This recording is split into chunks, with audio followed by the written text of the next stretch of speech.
सभी को जय सिया राम।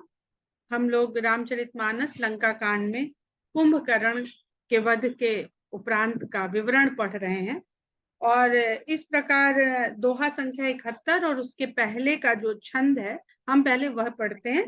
तो छंद इस प्रकार है।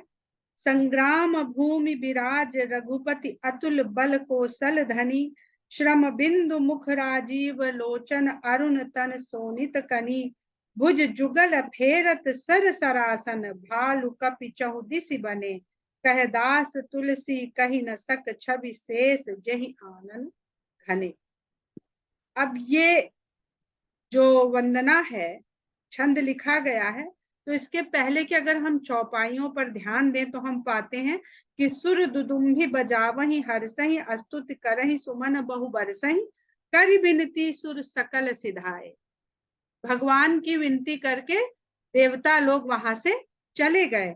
ते ही समय देवर्षि आए, उसी समय देवर्षि वहां पर पधारे। गगनों पर जब देवी देवता लोग जो हैं वो इंद्रियों के रूप में हमारे साथ विद्यमान है, हमारे साथ। अगर हम एक ब्रह्मांड का प्रतीक हैं, क्योंकि ये रचना संपूर्ण होती है, संपूर्ण से संपूर्ण ही उपजता है। तो यदि हमारा शरीर एक ब्रह्मांड का प्रतीक है, तो देव जो हो गए वो हमारे शरीर में इंद्रिय के रूप में विद्यमान है।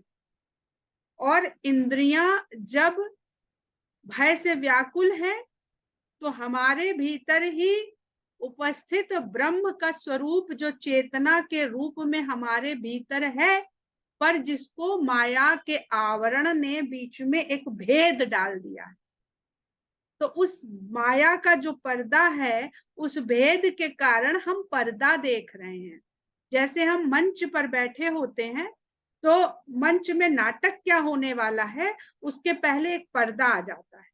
अब पर्दे में कोई भी चित्र बना हो, चाहे रंग बना हो, चाहे प्रिंट बना हो, तो हम उस हमारी जो दृष्टि है, जो इंद्रिय है, वो उस पर्दे को देखती है, देख पाती है, उस पर्दे के पीछे को नहीं देख पाती। तो ऐसे ही जो माया ने भेद डाला है हमारे और जीव, जड़ और चैतन्य के मध्य में, ये 5 तत्व जड़ तत्व हैं। जो 5 तत्व बताए गए ये जड़ तत्व हैं। ये कैसे जीव में परिवर्तित हो जाते हैं? जब इसमें ब्रह्म रूपी चेतना डाल दी जाती है। जैसे ट्रांजिस्टर है, जैसे टीवी है, सब कुछ है, उसमें सारी मशीनरी है, सारी टेक्नोलॉजी है, पर जब तक इलेक्ट्रिक करंट नहीं प्रवाहित होगी वो सब जड़ है, निष्क्रिय है। तो उसी तरह से जब वो चेतना रूपी करंट हमारे इन जड़ तत्वों के भीतर प्रवाहित कर दी जाती है, चला दी जाती है, जोड़ दी जाती है, तो ये जड़ तत्व जीव के रूप में कार्य करने लगते हैं। अब क्या होता है कि माया ने भेद डाल दिया तो वो चैतन्य छुप गया, बीच में पर्दा आ गया माया का। तो अब हमें वो चैतन्य जो स्वरूप है हमारा, जिसके कारण हम जीव बन रहे हैं, वो छुप गया और माया हमें दिखने लगी। और हम क्या समझने लगे कि यही है, सब कुछ यही है। तो ऐसा ही जब देव चले गए तब देवर्षि आए। एक एक शब्द समझने वाला है। जब देव चले गए, नारद भी लिख सकते थे, अनेक पर्यायवाची होंगे। तुलसीदास जी इतने बड़े कवि हैं, इतने बड़े छंदकार हैं, मानते नहीं है वो स्वयं को, ये उनकी दीनता और उदारता का भाव है। तो तब देवर्षि आए, तब ऋषि अवस्था को प्राप्त होते, तब वो जीव ऋषि अवस्था को प्राप्त होता है। ऋषि मुनि ये सब शब्द बहुत कुछ कहते हैं। गगनों पर हरि गुण गण गाए, आकाश के ऊपर से ही उन्होंने भगवान के गुण गाना आरंभ कर दिया। रुचिर वीर रस प्रभु मन भाए, और जो उन्होंने गुण गाए वो वीर रस से भरे हुए भगवान के गुण गाए। बेग हतहु खल कहीं मुनि गए, राम समर महि शोभित भय। शीघ्र ही दुष्ट का उसको भी हतिये वधिये। अब ये जो नारद जी की स्तुति है इसको हम पढ़ देते हैं, संस्कृत नहीं पढ़ेंगे, उच्चारण मेरा उतना स्पष्ट नहीं है, हम उसका अनुवाद पढ़ते हैं कि नारद जी कहते हैं आप देवताओं के भी देवता हैं। हमने बताया था देवता कहते हैं देने वाले को, देवताओं को ये सामर्थ्य दी किसने है? वो भगवान ने दी। तो आप देवताओं के भी, इससे ये ना समझ लीजिएगा कि भगवान भी एक प्रकार के देवता हैं, जो 33 कोटि देवता उसमें एक प्रकार के भगवान भी नहीं। आप देवताओं के भी देवता हैं, इंद्रियां विषयों को प्रकाशित करती हैं। इंद्रियां विषय, अब यहाँ पर आप इंद्री में एक आंख दृष्टि को लेकर के चलिए तो आसानी रहेगी। देव माने आंख, कान, नाक, जीभ, जिनसे ये दुनिया दिखती है, दुनिया को दिखाने वाले देव हैं। इन देवताओं का देवता आत्मदेव है। और ध्यान से सुनिएगा, इन देवताओं का देवता आत्मदेव है।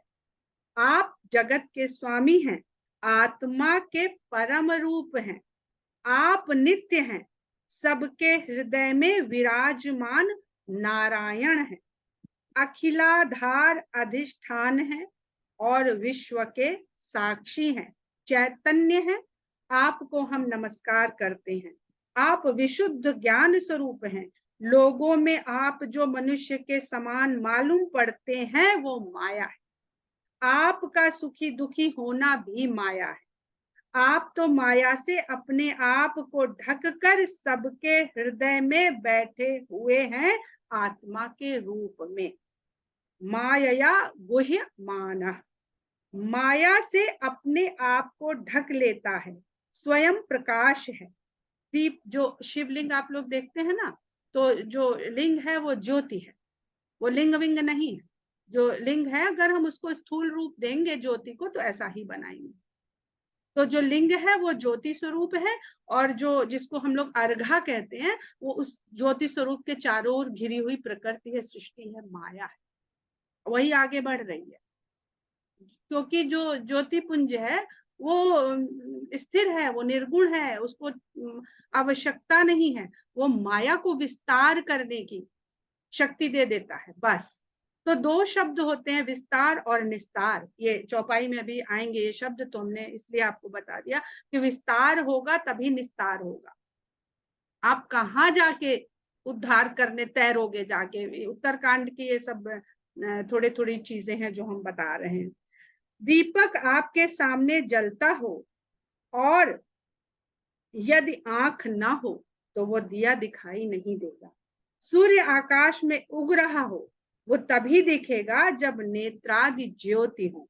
आपको नहीं दिख रहा है दृष्टि ना होने से, तो इसका अर्थ ये नहीं है कि सूर्य उग नहीं रहा। न हो तब भी दिखाई नहीं पड़ते। काम क्रोध आदि भी साक्षी भाष्य होते हैं, परंतु साक्षी किसी का भाष्य नहीं होता। जो हिंदी वाले हैं वो इसको बहुत अच्छे से समझ रहे होंगे और हम उनसे विनती करेंगे कि वो इसको समझाएं। परंतु साक्षी किसी का भाष्य नहीं होता, स्वयं ज्योति स्वभाव होता है। और जिन लोगों का हृदय निर्मल है उनको उसका दर्शन होता है। आंख खोलते हैं तो सृष्टि हो जाती है, आंख बंद करते हैं तो सृष्टि का उपसंहार है। सृष्टि तब भी हमने आंख खोली तो वो है, हमने बंद कर ली तो उसका उपसंहार। बहुत सुंदर स्तुति है। अब हम लोग मानस की वो छंद पढ़ते हैं कि संग्राम भूमि विराज रघुपति, अतुल बल कौशल धनी, श्रम बिंदु मुख राजीव लोचन, अरुण तन सोनित कनी, भुज जुगल फेरत सर सरासन, भालु कपि चहुदिस बने, कहदास तुलसी कहि न सक, छवि शेष जहि आनंद घने। जिनके इतने आनंद मुख हैं, इतनी सारी इंद्रियां, सरिता जी अधिकतर इंद्रियां, अगर हम स्पर्श को छोड़ दें तो सारी इंद्रियां इतने में ही, तो वो भी नहीं कह सकते हैं। ये नारद जी की जो ये स्तुति का अनुवाद हम लोगों ने पढ़ा, मुझे लगता है कि जो आखिरी अंतिम लाइन है, कह दास तुलसी कही न सक, छवि शेष जही आनंद घने। इस संसार में कर्म बंधन में बंधे हुए जितने भी मुखमंडल हैं, वो भी इसको नहीं कह सकते हैं, क्योंकि वह सब निर्भर हैं अपनी नेत्र रूपी इंद्रिय के दृष्टि के अधीन है, तो वो वही कह पाएंगे। ये सगुण उपासना बहुत कठिन है, बहुत कठिन है। इसको धीरे धीरे जब आप समझेंगे ना, इसको इसीलिए कहते हैं बिना समझे मान लेना चाहिए। आगे कहते हैं कि निशिचर अधम मलाकर ताहि दीन निज धाम, गिरिजाते नर मंद मति जे न भजहि श्री राम। शंकर भगवान पार्वती जी से कह रहे हैं। शंकर भगवान ही समझ सकते हैं और समझा सकते हैं पार्वती को। अन्य किसी शिष्य और गुरु में ये सामर्थ्य है ही नहीं कि वो राम कथा को सुन सके और कोई सुना सके। तो ये हम लोगों का बहुत बड़ा भगवान की कृपा है कि जो थोड़ा बहुत हम लोग सुनते हैं, पढ़ते हैं, समझते हैं, तो एक राम का शब्द बार बार कान में पड़ता है और बस वही काम करता है, और कुछ काम वाम करता नहीं। राम का शब्द जितनी बार पड़ता है, ये वैज्ञानिक सिद्ध है कि वो जब जाता है कान से हमारे भीतर पूरी बॉडी में, तो उसका प्रभाव ऐसा होता है कि जो कुछ भी हमारे साथ हो रहा है, ये सब उस नाम का प्रभाव है। दिन के अंत फिरी दो अनी, समर भई सुबटन श्रम गनी। दिन का अंत हो गया और दोनों दोनों सेनाएं लौट पड़ी, और समर भई सुबटन श्रम गनी, आज के युद्ध के बाद वो बहुत अधिक थकी हुई हो गई। इसलिए हम लोगों ने भी 2 दिन का रेस्ट कर लिया, हम लोग थक गए आज उस दिन के युद्ध के कारण। राम कृपा कपि दल बल बाढ़ा, जिम तृण पाई लाग अति डाढ़। और राम की इस कृपा को पा करके कपि के दल का बल यूं बढ़ गया जैसे फूस में आग लगा दी जाए, तो जिस प्रकार आग बढ़ जाए। चीजें निशिचर दिन राति, निज मुख कहे सुब्रत यही भांति। और निशाचरों का जो सैन्य बल है वो इस प्रकार छीज रहा है, रात दिन छीज रहा है, जैसे स्वयं के मुख से अपने पुण्य कर्मों को कह देने से उनका प्रभाव छीजने लगता है। हमारे यहाँ, हमारे भारतीय दर्शन में, सनातन धर्म में अपने मुख से अपनी प्रशंसा की जितनी वर्जना की गई है उतनी शायद कहीं की गई हो। और बार बार, अब देखिए यहाँ पे समझने वाली बात क्या है कि वध किसका हुआ है? कुंभकर्ण का। और निज मुख कहे सुकृत जही भांति, मुख से कहा जाए पर कर्ण नहीं हो तो कुछ सुनाई नहीं देगा, कुछ भी सुनाई नहीं देगा। तो छीजने लगा ना, अहंकार छीजने लगा। तो रावण के वध से पहले कुंभकर्ण का वध होना, यानी आपने कान, जो कुंभकर्ण थे वैसे ही सुन, हमने पहले बताया था कि कुंभ के समान कर्ण हो जिनमें बात जाए ना, पर जगाया उसे ढेर शोर करके। अहंकार उसको जगाता है, अहंकार जगाता है। फिर जब उसका वध हो गया, लो जी अब तो कान ही नहीं रह गया, अब सुनोगे कैसे अपनी प्रशंसा? खुद भी कहोगे तो खुद में ही नहीं सुन पाओगे, भले मन में है अभी। तो अब अहंकार कहाँ रह गया? केवल भीतर भीतर रह गया। कान तो चले गए, तो अब नहीं रह गया। इसलिए बार बार कहते हैं कि ये नासिका और कान का कुछ बहुत बड़ा रहस्य है रामचरितमानस, राम कथा में। और अब आएगा कौन सामने? मेघनाद, जिसका मेघ के समान नाद है। कर्ण तो चले गए, अब चाहे जितना नाद कर लो, नाद का प्रभाव तब तक है जब तक कर्ण है। तो ये सब चीज बहुत समझने वाली है कि अहंकार के नाश के लिए, अहंकार यदि हमारे भीतर का रावण है, तो क्या क्या चीजें राम के नाम रूपी बाण से अपने आप छीजने लगे, अपने आप निष्क्रिय होने लगेंगे, अपने आप प्रभावहीन होने लगेंगे। अब सुनिए, अब कथा आसान रहेगी समझना। थी जही निश्चर दिन अरुराती, निज मुख कहे सुकृत जही भांति, बहु विलाप दस कंधर करई, बंधु शीस पुनि पुनि उर्धर। रावण बहुत प्रकार से विलाप कर रहा है और भाई के शीश को बार बार हृदय से लगा रहा है। रोवहि नारी हृदय हति पानी, तासु तेज बल विपुल बखानी। स्त्रियां अपने छाती को पीट पीट कर अनेक प्रकार से रो रही हैं और कुंभकर्ण के तेज और बल का, विपुल बल का बखान कर रही हैं। मेघनाद तही अवसर आयो, कही बहु कथा पिता। जब कान भी चले गए हैं और उसका जो बल है, तेज है, वो स्त्रियां गा रही हैं, तब उस समय मेघनाद आता है।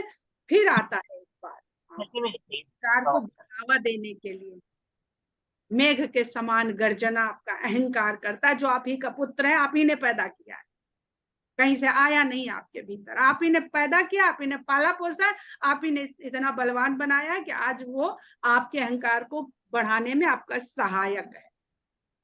तो मेघनाद तही अवसर आयो, कही बहु कथा पिता समझायो, देखे का। जब आप संसार को छोड़ने लगते हैं ना, तो बहुत सारी चीजें आपको पकड़, आप संसार छोड़ सकते हो, संसार आपको नहीं छोड़ना चाहता।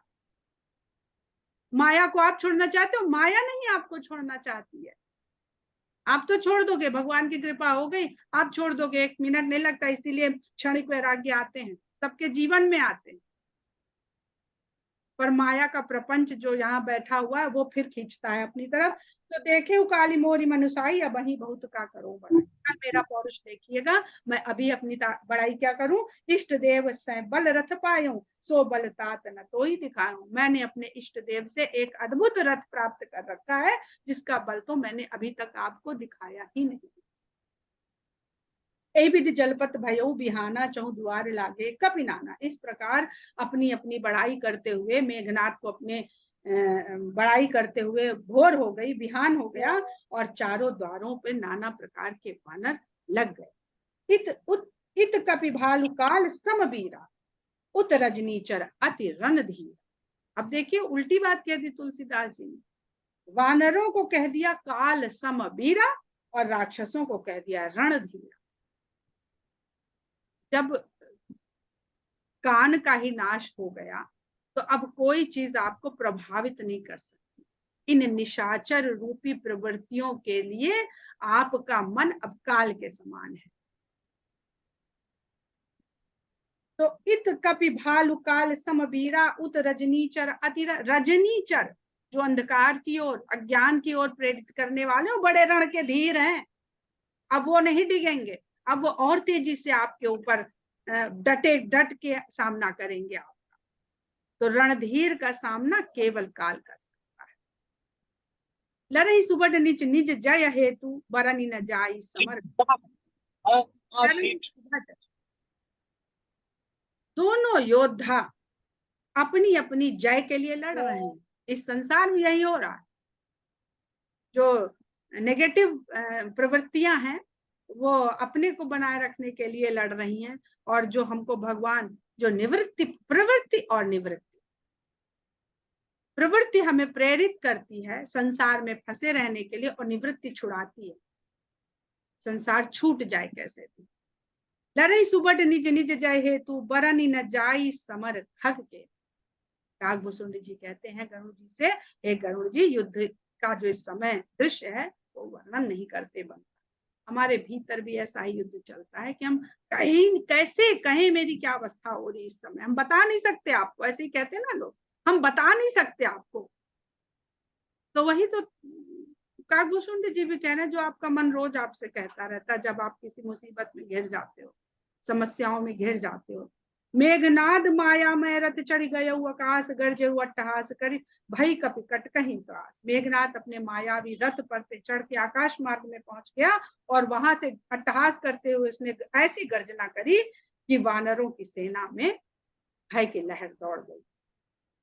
शक्ति शूल तरवारी कृपाना, अस्त्र शस्त्र कुशलायुध नाना, डारे परसु परिग पाशाना, लागे भ्रष्ट करे बहुनाना, 10 दिस रहे बान न बछाई, मानो मघा मेघ झरी लाई।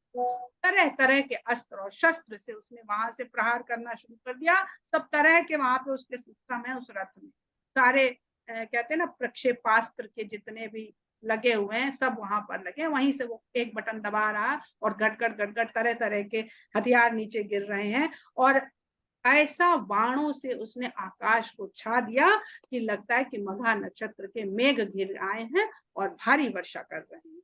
धर धर मार सुनिए धुनिकाना, जो मारे ते तही कहूं न जाना।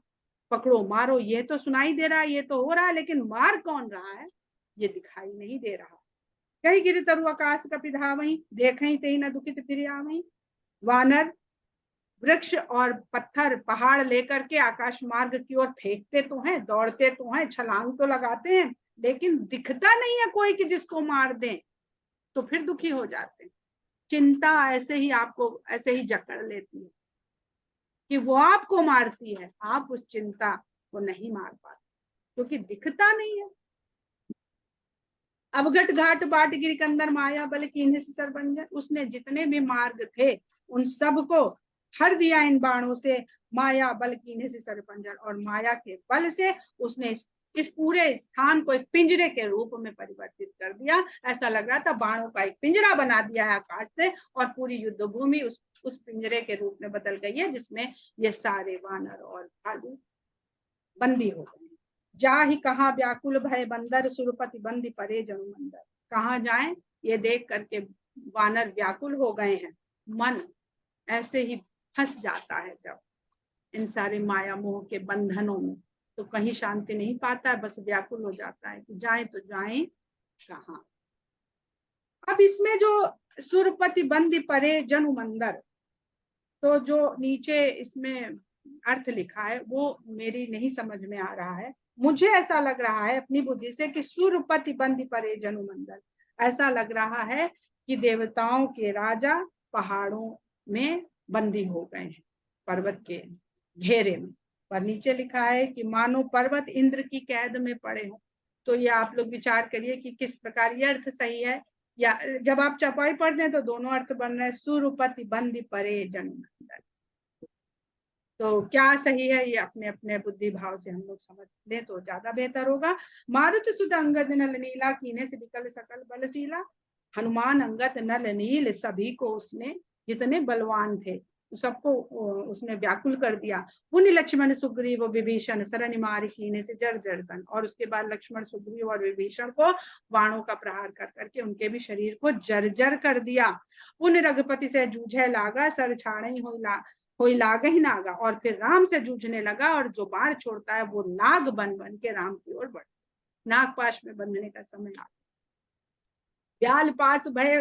ब्याल पास बस भये खरारी, सो बस अनंत एक अविचार। इस प्रकार उन नागों के वश में खर के शत्रु राम हो गए, और स्वबस अनंत जो अपने ही वश में रहने वाले हैं, अनंत हैं, एक ही है अविकार, वो नट इव कपट चरित करनाना, सदा स्वतंत्र एक भगवाना। वो नट की बात, ये विभिन्न प्रकार के लीला कर रहे हैं, वो तो सदा स्वतंत्र एक भगवान है, जो सदा स्वतंत्र है, जो किसी के वश में है ही नहीं, किसी के वश में नहीं। रण शोभा लगी प्रभु ही बंधायो, नाग पास देवन भय पायो। रण की शोभा को बढ़ाने के लिए भगवान ने स्वयं को बंधवा दिया। युद्ध का मजा कब है? जब दोनों ओर से बढ़िया टक्कर हो। क्रिकेट के मैच में जब आखिरी वाला ओवर चल रहा होता है कि उतनी गेंद और इतने रन, तब ना मजा आता है। और नहीं तो अरे आज तो जीती हुई है इंडिया, अब क्या देखना, छोड़ो। तो रण शोभा लगी प्रभु ही बंधायो, उतर के आए हैं, अवतार लिए हैं, तो जब मनुष्य नर पढ़े तो उसे लगे तो कि हाँ कुछ युद्ध हुआ, नहीं करेंगे अरे भाई वो भगवान है, सब सब आराम से होता चला गया उनके लिए। और किस किस को क्या क्या जो संसार में है उनको बड़ी प्यारी है प्रशंसा, उनको बड़ी प्यारी है कि हमने ये कर दिया, हमने वो कर दिया, तो भैया लो तुम ये क्रेडिट ले लो ये प्रदान करने के लिए। और गरुड़ जी को अब मोह घेरेगा, भ्रम घेरेगा, ये सब हम लोग आनंद फिर उत्तर कांड में लेंगे। रण शोभा लगी प्रभु ही बंधायो, नाग पास देवन भय पायो। नाग पास में बंधा हुआ देख करके देवता फिर भयभीत हो गए। हम लोगों को लगता है ना कि मस्जिद मंदिर तोड़ के मस्जिद बना दी और हम लोग व्याकुल होने लगते हैं, क्रोध में भरने लगते हैं, रिएक्ट करने लगते हैं। तो ये हमारे प्रभाव, हमको लग रहा है कि किसी ने उनको ऐसे उजाड़ दिया है, हमारे रामलला से छीन लिया है, हम बैठाएंगे।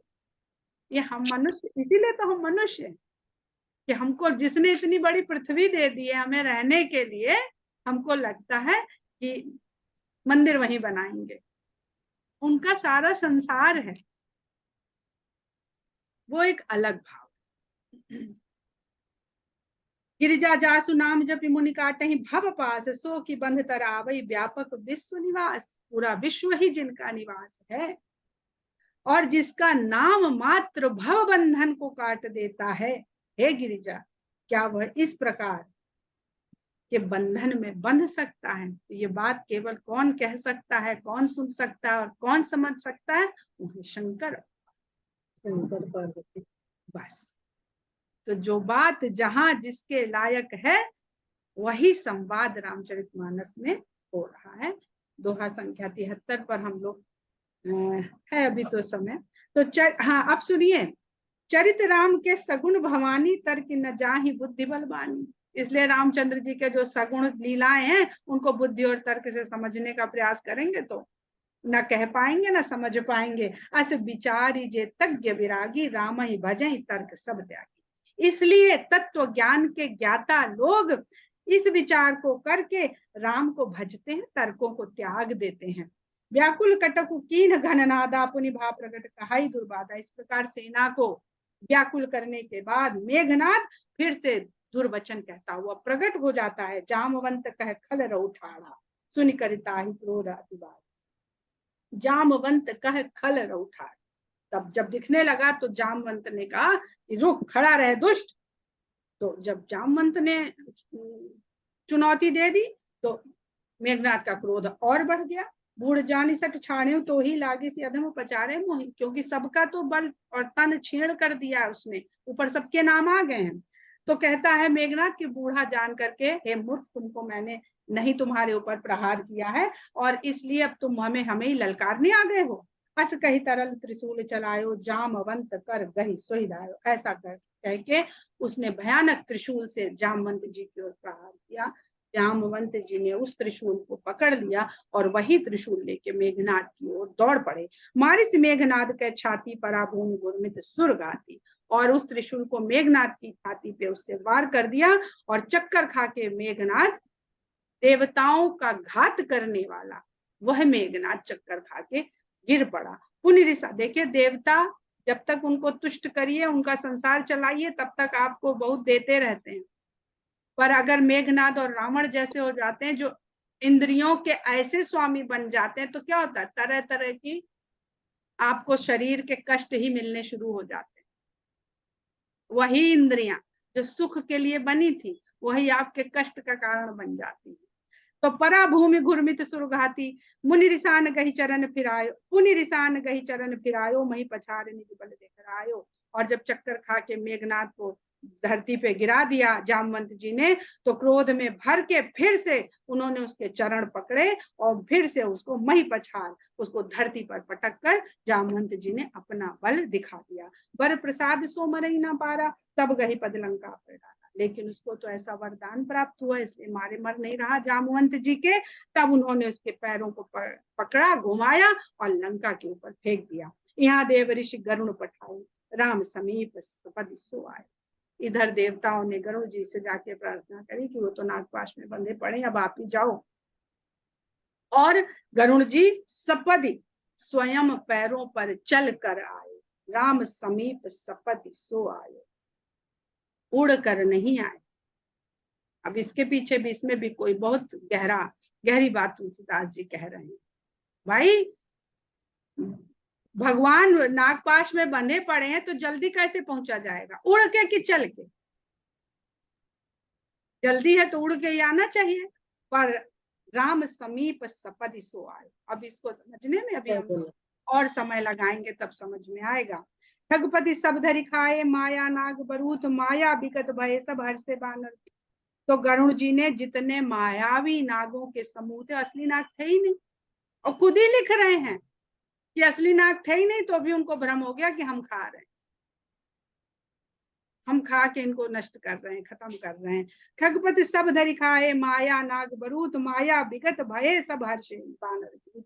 और वानरों के झुंड ये देख करके माया से विगत हो गए, उनकी माया उनको छोड़ दी जिसमें भय में पड़ गए थे, और फिर से वानरों के समूह में हर्ष की लहर दौड़ गई। इसलिए मनुष्य को इस प्रकार बार बार आत्मबल और आत्मविश्वास बढ़ाना पड़ता है और मंदिर को बनाना पड़ता है।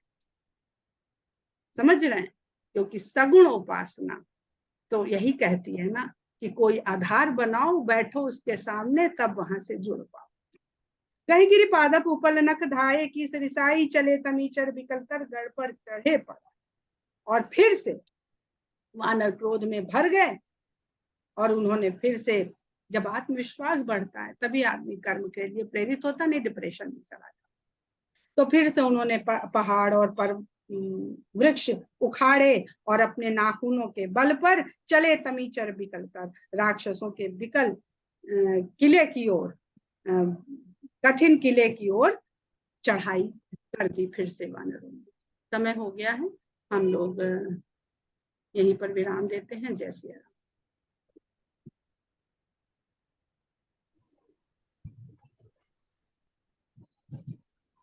जय श्री